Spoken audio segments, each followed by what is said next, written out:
The letter arrived on a Tuesday, tucked between bills and junk mail like it wasn't about to blow my entire life apart.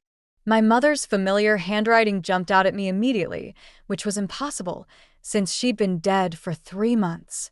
My name is Harper, and until that moment, I thought I had my life figured out.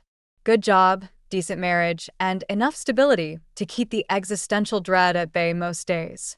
But there I stood in my kitchen, holding an envelope that shouldn't exist. While my husband Noah's voice drifted in from the living room as he took another important call about potential job prospects. "This has to be old mail," I muttered, turning the envelope over. The postmark was from last week. My hands started shaking as I slid my finger under the flap. The sound of Noah's footsteps made me shove the letter into my jacket pocket. He appeared in the doorway, running a hand through his dark hair, a nervous tell I'd picked up on years ago. "Hey, babe. Any word from that consulting firm?" I asked, trying to keep my voice steady. "They're still reviewing candidates." He wouldn't meet my eyes. "Listen, I need to borrow some money from your personal account. Mom and Dad are having trouble with their mortgage again." The letter seemed to burn against my ribs through the pocket. "Noah, we talked about this. We're already stretched thin covering both our expenses since you lost your job." "It's just temporary," he insisted, that familiar defensive edge creeping into his voice. "They helped us out when we first got married, remember?" I bit back what I really wanted to say. 3 months of temporary support was already straining our savings. But pointing that out would just lead to another argument about family loyalty and obligation, usually ending with me feeling like the villain for suggesting his parents figure out their own finances. "I'll think about it," I said instead, which was our code for "not really, but I don't want to fight right now." As soon as Noah left for another networking meeting at his favorite bar, I pulled out the letter with trembling fingers and began to read. "My dearest Harper, if you're reading this, I'm gone, and the timing is critical. I've arranged for this letter to be delivered 3 months after my death because I needed to be certain about something first. Check the loose floorboard in my old studio, the one by the window where you used to sit and watch me paint. What you'll find there will explain everything. But, sweetheart, be careful who you trust with this information.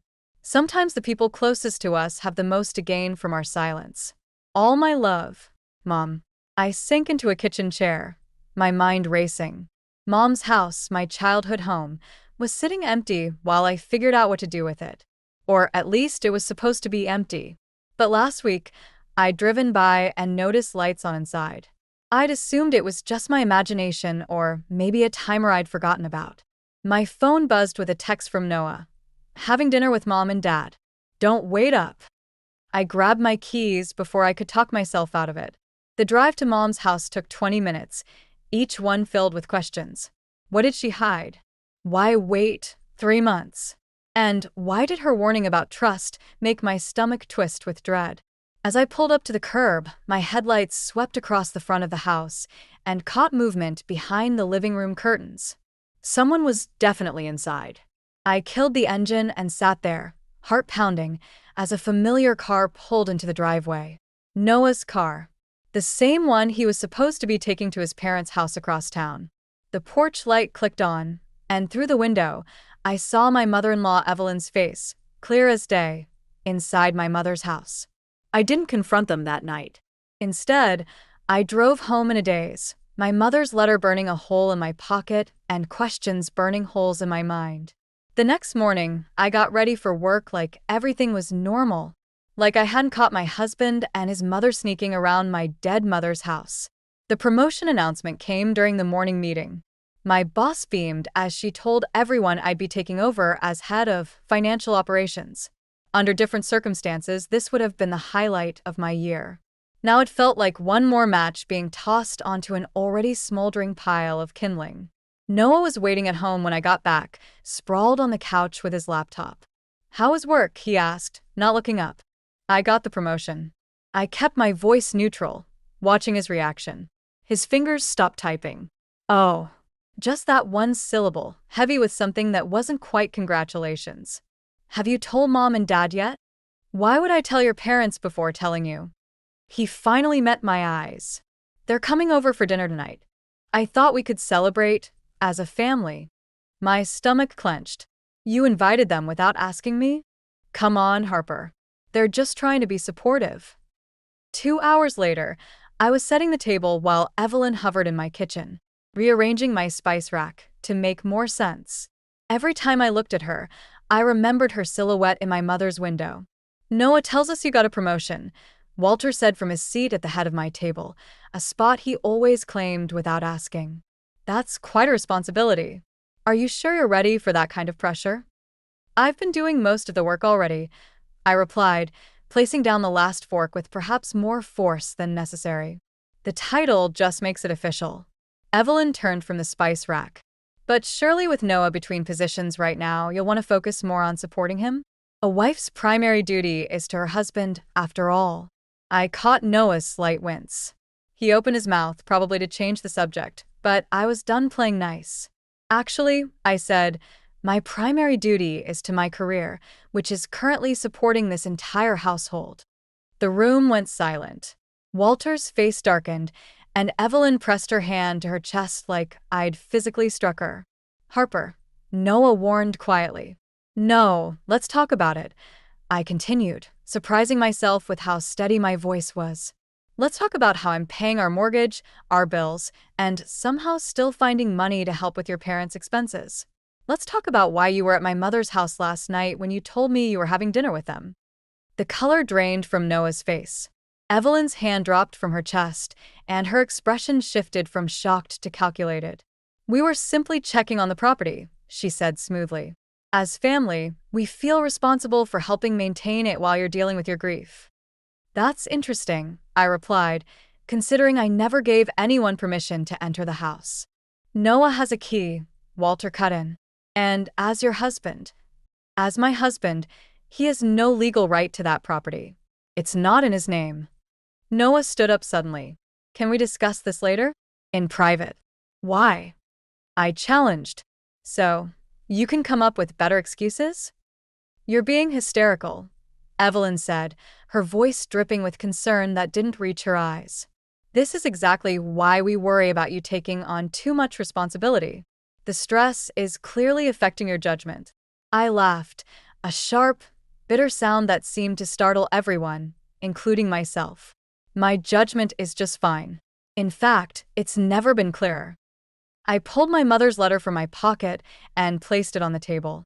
Would anyone like to explain why my dead mother felt the need to warn me about trusting the people closest to me? The silence that followed was deafening. Noah stared at the letter like it was a snake about to strike. But it was Evelyn's reaction that confirmed my suspicions, the flash of recognition in her eyes before she could hide it. What exactly did you find in my mother's studio? I asked quietly. And how long have you been looking for it? After the disastrous dinner, I spent hours combing through our bank statements. The truth revealed itself in a series of small withdrawals, each one a paper cut to my trust in Noah. He'd been moving money to his parents' account for months, thousands of dollars hidden behind vague descriptions like household expenses and maintenance fees. The next morning, I found Noah in the kitchen, making coffee like it was any other day. The sight of him standing there, so casual, made my blood boil. Want to explain these transfers? I slid the printed statements across the counter. He glanced at them, then away. I was going to tell you. When? After you'd emptied our savings. They needed help with their mortgage, he said, his voice taking on that defensive tone I'd grown to hate. Dad's pension isn't covering everything since the market crashed. So, you decided to secretly drain our account instead of having an adult conversation about it? Because I knew you'd react like this. He slammed his coffee mug down. You don't understand what it's like having parents who actually need you. Your mom left you that house, plus whatever she hid in that studio. What exactly did your mother find there? I cut in, watching his face carefully. He froze for a split second, long enough to confirm he knew something. Nothing. We were just cleaning. Cleaning what? The floorboards. The moment I said it, his eyes widened slightly. That's it, isn't it? You found my mom's letter somehow. You knew about the loose floorboard. Harper, did you find what she hid there? Is that why you've all been sneaking around my house? Instead of answering, he pulled out his phone. I watched in disbelief as he typed out a message. Are you texting your mother right now? She needs to be part of this conversation. I grabbed my car keys. No, she really doesn't. Where are you going? To my mother's house. And if I find your parents there again, they have nowhere else to go.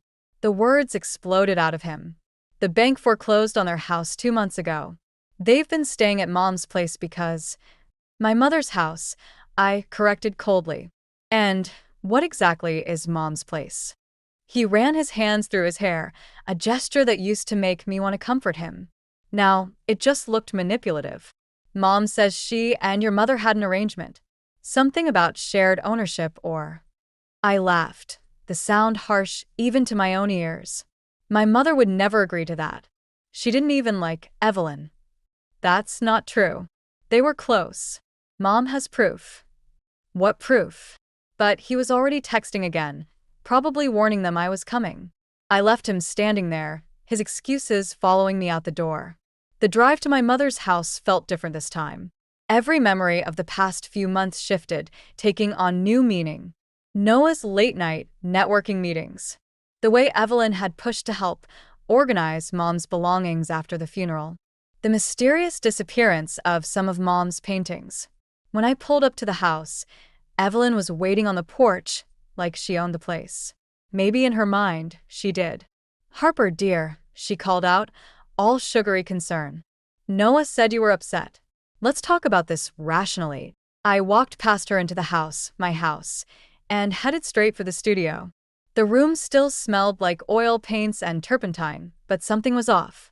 The furniture had been rearranged, and Mom's easel was missing. I knelt by the window, running my fingers along the floorboards. The loose one was gone, replaced with a new board that didn't quite match the others. We had to fix it, Evelyn said from the doorway. It was a safety hazard. But don't worry, we kept everything we found. Your mother's letter mentioned some important documents. I stood up slowly, fury burning through my veins. What documents? The deed to the house, of course, and the agreement she and I made about shared ownership. She smiled, but it didn't reach her eyes. You understand now why we had to take matters into our own hands. We're family, after all. I spent that night in a hotel, ignoring Noah's calls and trying to make sense of Evelyn's claims. The next morning, I did something I should have done weeks ago. I called my mother's lawyer, Marcus.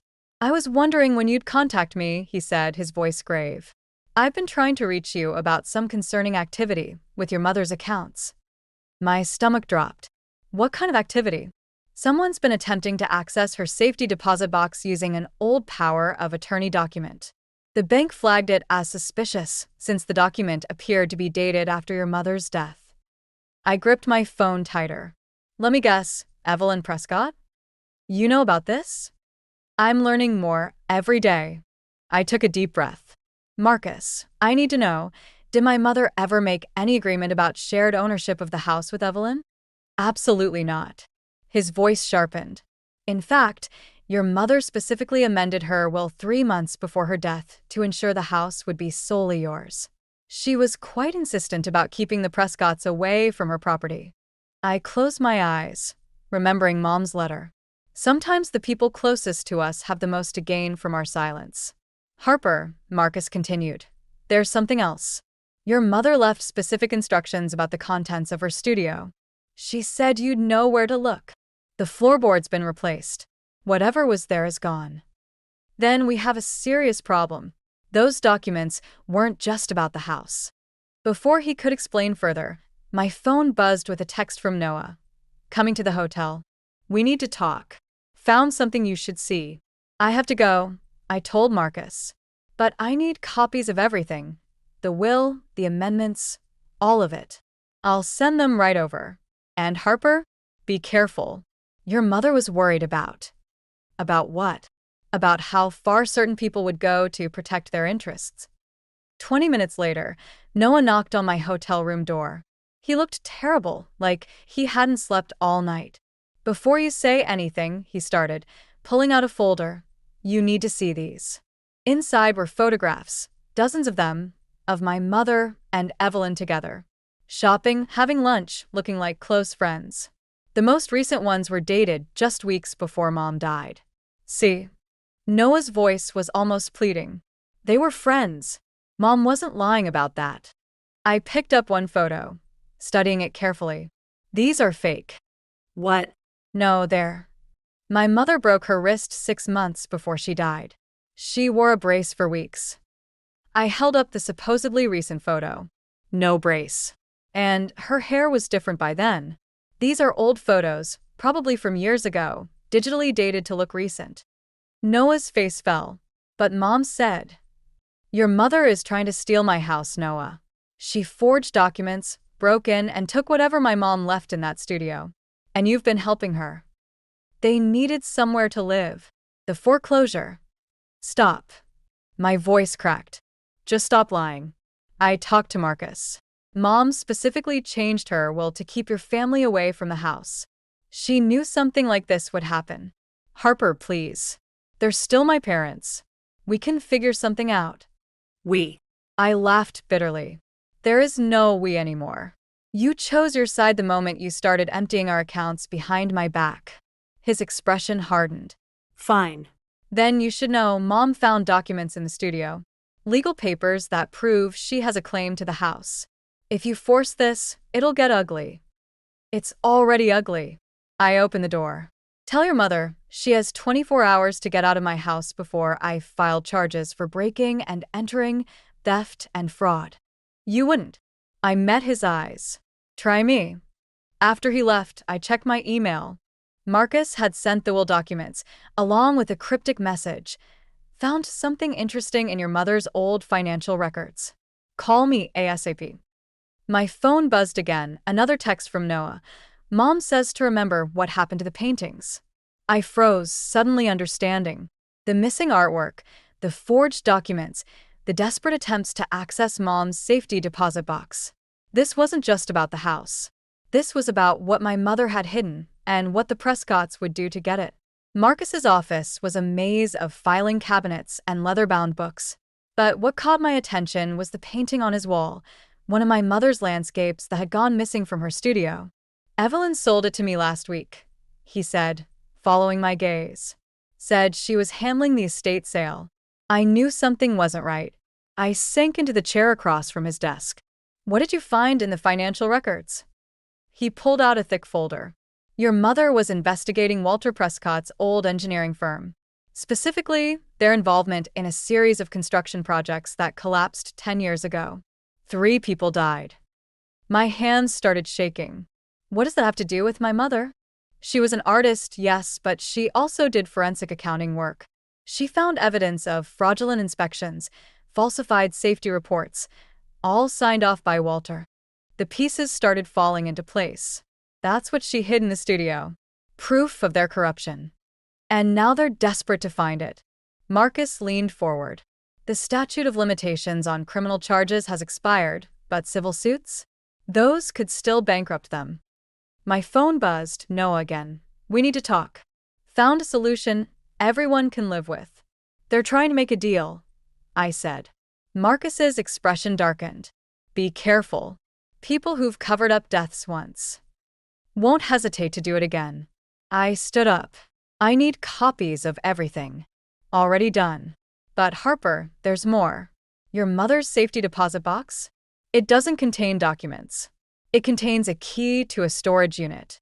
Before I could respond, another text came through. This time from an unknown number. Your mother should have minded her own business. Like mother, like daughter?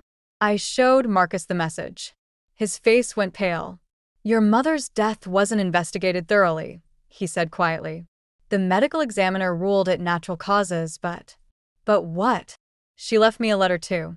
Said if anything happened to her, I should look closer at her medication. The world tilted sideways. I gripped the edge of his desk, remembering how often Evelyn had helped during Mom's final weeks, organizing her pills, bringing her food. My phone rang. Noah again. This time I answered.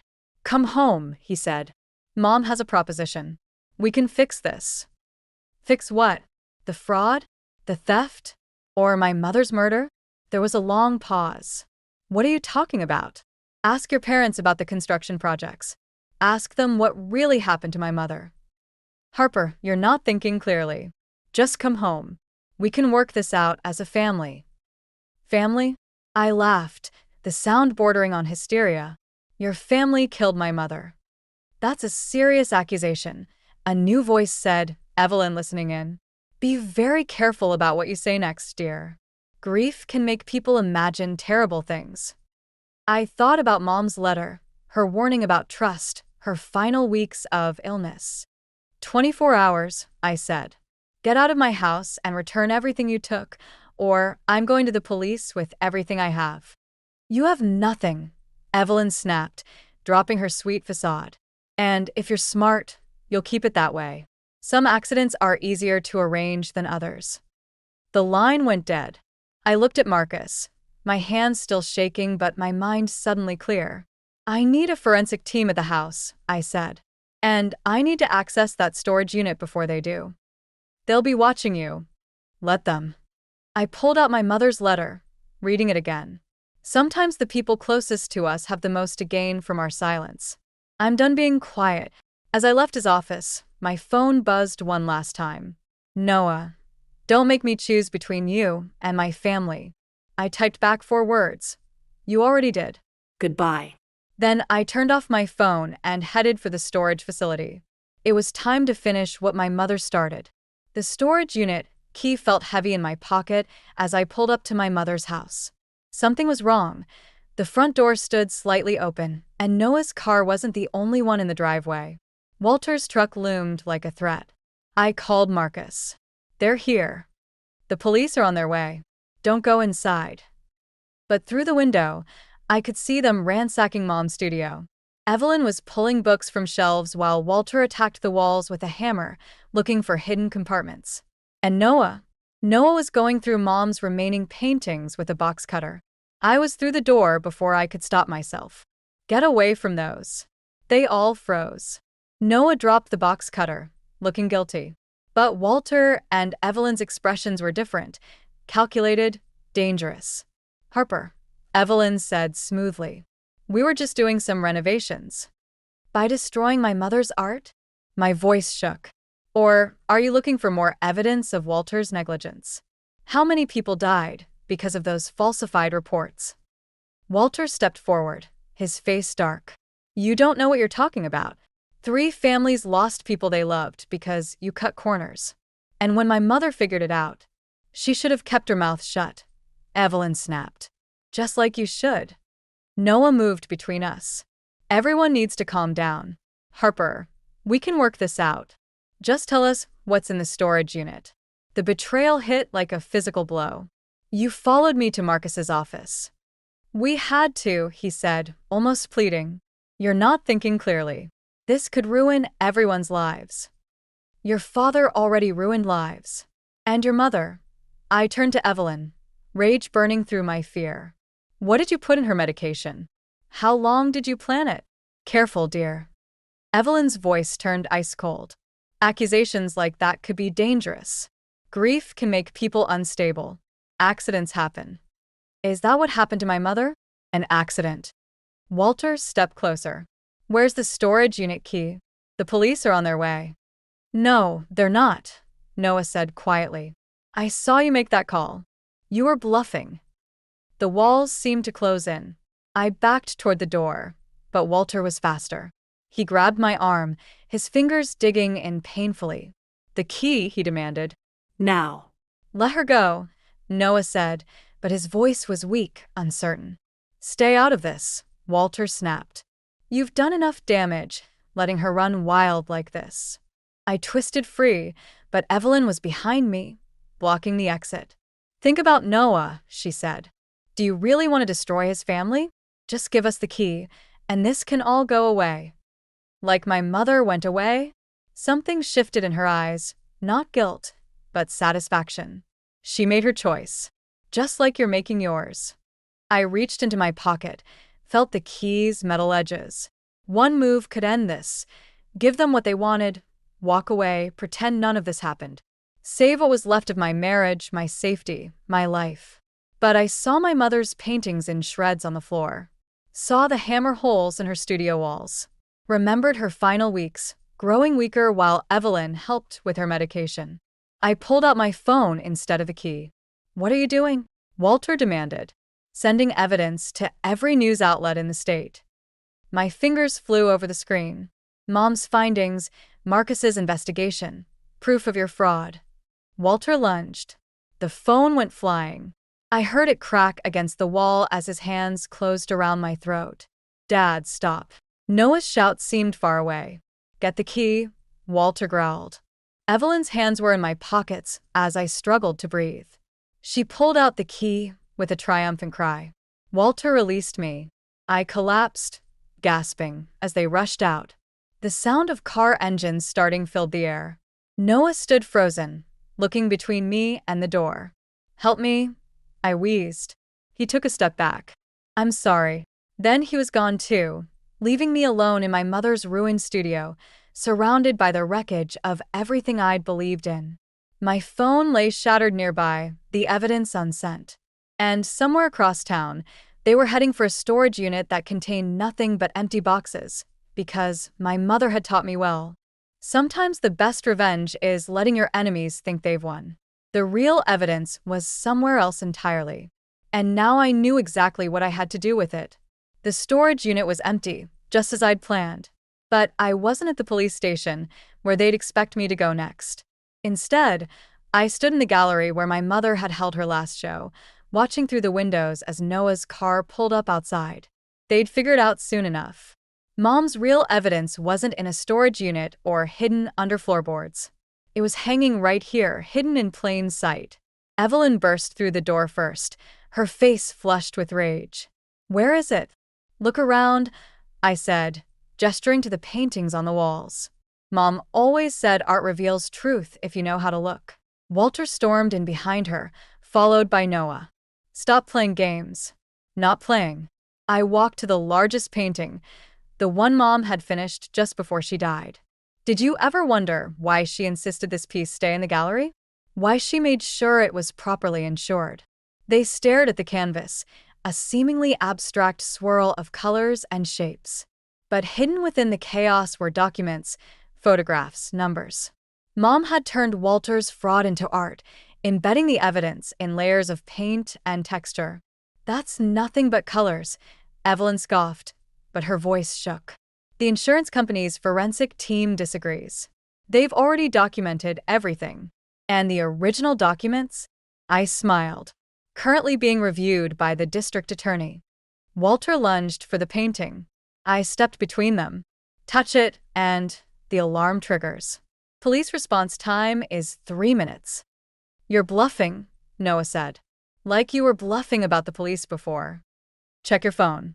The story's already breaking. They all pulled out their phones. I watched their faces as they saw the headlines. "Fatal construction collapse. New evidence reveals cover-up." "You've destroyed this family," Evelyn hissed. No. "You did that when you killed my mother." "You can't prove that," she said, but her hands were shaking. "Actually, I can. Mom documented her symptoms, had her blood tested privately. The results were part of what she hid in the studio, until you found them.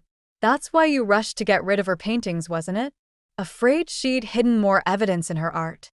Walter grabbed Evelyn's arm. "We need to go. Now." "Running won't help," I said. "The police are already." "Shut up." Walter spun toward me, his control finally snapping. "You think you're so clever? Your mother thought the same thing. Right until the end." Noah stepped between us. "Dad, stop." "Move," Walter growled. No. Noah's voice was quiet but firm. "I've helped cover up enough."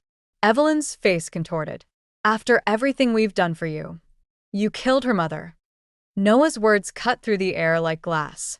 "You've been bleeding us dry for months. And now I find out about the construction deaths? When does it end?" "It ends now," I said, as police sirens filled the air. "The gallery's surrounded. Has been since you walked in." Walter made one last grab for the painting. Noah caught his arm, wrestling him back as officers flooded through the doors. I watched them lead Walter and Evelyn away in handcuffs, their rights being read over Evelyn's protests and Walter's threats. Noah stood apart, looking lost. "I didn't know," he said quietly. "About your mom. About any of it. I should have, but you didn't want to know," I finished. "That's why we're done. Harper. The divorce papers are with my lawyer, along with evidence of the money you took from our accounts." I turned away from his stricken face. Some things can't be fixed. As the gallery cleared out, I stood alone before my mother's final painting. Up close, you could see the truth hidden in every brushstroke, not just the evidence of Walter's crimes, but a message from Mom herself, worked into the pattern. The truth always comes to light. She'd known they'd kill her for discovering their secret, but she'd made sure the truth wouldn't die with her. She'd turned it into art, knowing I'd understand eventually. I touched the canvas gently. "I get it now, Mom. Sometimes the best revenge isn't about destroying your enemies. It's about making sure they can't destroy the truth." Behind me, the gallery doors closed on the sound of sirens, marking the end of one story and the beginning of another. 6 months after the arrests, I stood in my mother's studio, finally ready to repair the damage. The walls had been patched, but I'd left her paintings untouched, their torn edges a reminder of how quickly things can unravel. The trial was set for spring. Walter and Evelyn had pleaded not guilty, but the evidence Mom had woven into her art was damning. 3 families from the construction collapse had joined the civil suit, their years of silence finally broken. I picked up a torn canvas, running my fingers along its jagged edge. The doorbell rang. Noah stood on the porch, looking older somehow. "The divorce papers are signed. You could have mailed them. I wanted to return this." He held out a small key, the one to Mom's house. "And to tell you I'm testifying against them." The DA offered a deal. I took the key without touching his hand. "Why now?" "Because your mother deserved better. You deserved better." He shifted uncomfortably. "They found more evidence in Dad's old files. Other projects, other cover-ups." "How many?" "Too many." He turned to leave, then stopped. "I'm sorry I wasn't stronger." I watched him walk away for the last time, feeling nothing but a quiet certainty that I'd made the right choice. Back in the studio, I noticed something odd about the newly patched wall, a slight discoloration near the baseboard. Kneeling down, I pressed against it. A small panel popped open. Inside was a leather-bound journal and another letter in Mom's handwriting. "My dearest Harper, if you're reading this, you've already learned the hard truth about strength, that it often comes from standing alone." The journal contains everything I couldn't put into my paintings. But more importantly, it contains the story of how I learned to stand up for myself. You'll find the deed to the gallery in here too. I bought it years ago under a different name. It's yours now. The Prescotts never knew about it. Some secrets are meant to protect, not harm. Remember, art isn't just about beauty. Sometimes it's about showing the world what others try to hide. All my love, Mom. I opened the journal, recognizing the names of other construction projects, other families who'd lost loved ones. Mom hadn't just documented Walter's crimes, she created a record of every voice that had been silenced. My phone buzzed with a text from Marcus. 3 more families have come forward. You were right about the pattern. I looked around the studio, at the torn paintings, the patched walls, the hidden panel that had protected truth when everything else fell apart. Then I pulled out my laptop and started typing. My name is Harper Calloway, and this is a story about justice. Not the kind that comes from revenge, but the kind that comes from refusing to stay silent. The words flowed easily now, telling not just my story or my mother's, but all the stories that had been buried under years of